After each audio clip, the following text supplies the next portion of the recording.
सातारा लोकसभेच्या जागेवरून महायुतीमध्ये तिढा नाही असं महत्त्वाचं विधान शंभूराज देसाई यांनी केलंय।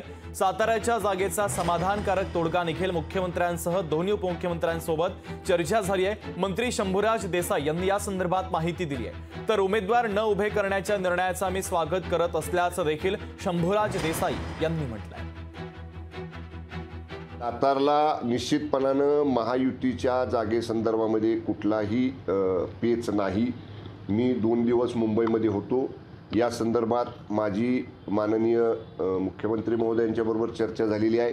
काल स्वतः मी माननीय परवा दिवशी सुद्धा आणि काल सुद्धा मी स्वतः उपमुख्यमंत्री फडणवीस साहेबांना भेटलेलो आहे।